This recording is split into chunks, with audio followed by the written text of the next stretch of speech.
Kui tomatitaimed on pärast istutamist lõpuks pea püsti ajanud, tekib kohe tahtmine neile midagi head anda. Võtaks kastekannu, segaks väetise valmis ja aitaks neil kiiremini kasvada. Aga just siin tehakse kasvuhoones ja peenral üks väga tavaline viga. Tomat söödetakse lopsakaks. Lehti tuleb palju, vars läheb jänedaks, aga õisi ja vilju on lõpuks vähe.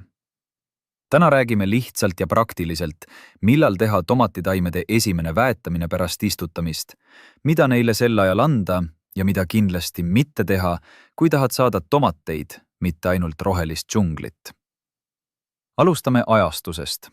Kui muld oli enne istutamist normaalselt ette valmistatud, näiteks lisatud komposti või head aiamulda, siis esimese väetamisega ei ole vaja kiirustada. Tavaliselt on mõistlik oodata vähemalt 10–14 päeva pärast istutamist. Mitte 5 päeva, mitte nädal, lihtsalt sellepärast, et taim tundub väike ja süda läheb härdaks. Tomat vajab kõigepealt aega juurdumiseks. Eestis on see eriti oluline. Meil võivad ööd ka pärast istutamist olla jahedad, eriti avamaal. Ja kui öösel on külm, siis tomat ei kasva hoogsalt, vaid kohaneb. Sellisel ajal ei ole mõtet teda tugevalt väetada. Taim ei kasuta seda korralikult ära ja noored juured võivad isegi kannatada. Kasvuhoones võib esimene väetamine tulla veidi varem, umbes 10 päeva pärast, kui taimed on selgelt kasvama hakanud. Avamaal tasub pigem oodata 2 nädalat või isegi natuke kauem, kui ilmad on jahedad ja ööd kõledad. Kuidas aru saada, et tomatitaim on valmis? Vaata mitte kalendrit, vaid taime ennast. Ladva osa peab olema elav ja värske. Lehed ei tohiks päeval loiult rippuda. Ja kõige kindlam märk on see, et taim on hakanud kasvatama uusi noori lehti. Kui uusi lehti ei ole ja taim alles seisab ning mõtleb, siis ära kiirusta. Praegu ei vaja ta tugevat sööki, vaid rahu, sooja mulda ja aega. Nüüd kõige tähtsam küsimus. Millega esimest korda väetada? Paljud haaravad kohe lämmastikväetise järele. Mõeldakse, et kui taim peab kasvama, siis tuleb talle jõudu anda. Aga tomati puhul võib see pärast istutamist anda vale tulemuse. Kui anda liiga palju lämmastikku, hakkab taim kasvatama peamiselt lehti ja varsi.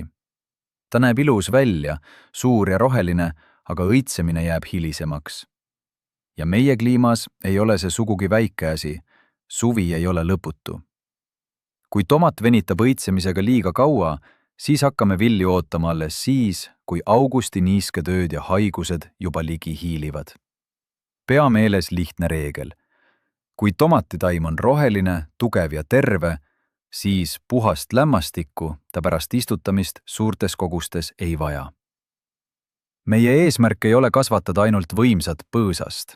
Meie eesmärk on saada õied ja viljad.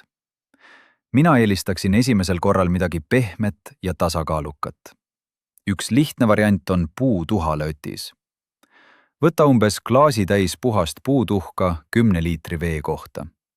Lase see lööpäev seista, sega läbi ja kasta iga taime alla umbes 1 liiter. Mitte kuiva mulla peale, vaid alati niiskele mullale. Puutuhk annab kaaliumi ja mikroelemente. See ei aja taime nii kergesti ainult lehte kasvatama ning aitab tomatil rahulikult õitsemise poole liikuda. Aga siin on üks tähtis märkus. Tuhk ei sobi igale poole ja alati. Kui oled istutusauku juba tuhka pannud või mulda hiljuti lubjanud, siis ära sellega liialda. Tuhk muudab mulda aluselisemaks. Eesti aedades on muld sageli pigem happeline, nii et mõõdukalt võib tuhast kasu olla, aga rohkem ei tähenda paremat. Kui tahad kasutada mineraalväetist, siis vali pigem fosfori ja kaaliumi poole kalduv lahendus, mitte tugev lämmastik. Näiteks võib võtta 1 supilusikatäie superfosfaati ja 1 teelusikatäie kaaliumsulfaati 10 liitri vee kohta.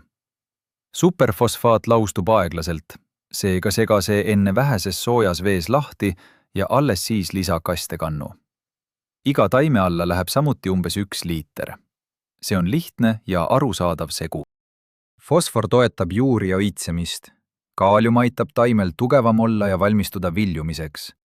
Ja siin ei ole vaja 10 erinevat koostisosa ühte ämbrisse segada. mida lihtsam on väetamine, seda paremini saad aru, mis mõjus ja mis mitte. Nüüd kastmisest. Esimene reegel. Ära väeta kuiva mulda. Enne kasta tavalise veega, soovitatavalt mitte jääkülma veega otse kaevust. Tomatile meeldib, kui vesi on veidi seisnud ja soojenenud. Kui muld on niiske, alles siis anna väetise lahus. Teine reegel. Kasta juure juurde, mitte lehtede peale. Tomatil ei ole vaja lehti asjata märjaks teha, eriti kasvuhoones, kus niiskus jääb kauemaks püsima. Märjad lehed ja jahedad ööd on haigustele väga meeldiv kooslus. Kolmas reegel. Ära tee seda keskpäeval.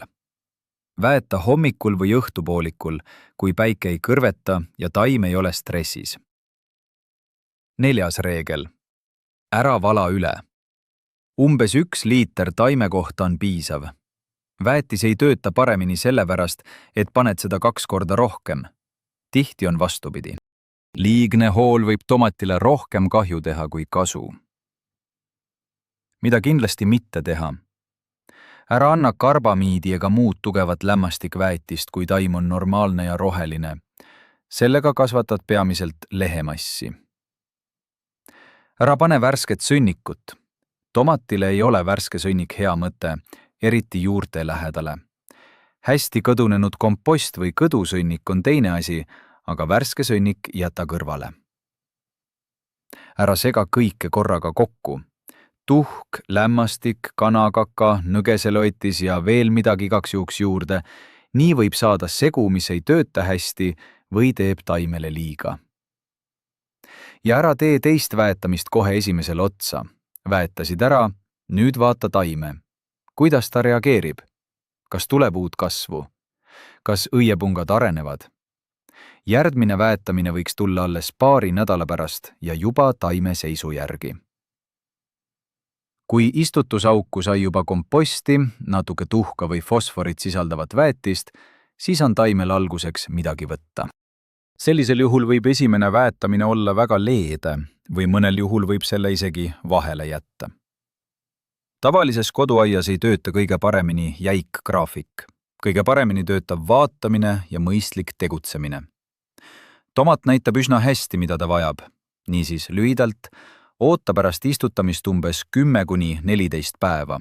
Jaheda ilmaga pigem kauem. Vaata, kas taim on päriselt kasvama hakanud. Kasta kõigepealt puhta veega. Seejärel anna kas tuhaleotist või fosfori ja kaaliumiga lahust. Tee seda hommikul või õhtul ja vala umbes 1 liiter taime alla. Nii saad aidata tomatil rahulikult juurduda, tugevaks kasvada ja õigel ajal õitsema hakata. Kirjuta kommentaaridesse, millal sina tavaliselt tomateid pärast istutamist esimest korda väetad. Kas kasutad tuhka, mineraalväetist, komposti, nõgeseliotist või ei anna alguses üldse midagi. Kohtume järgmises videos.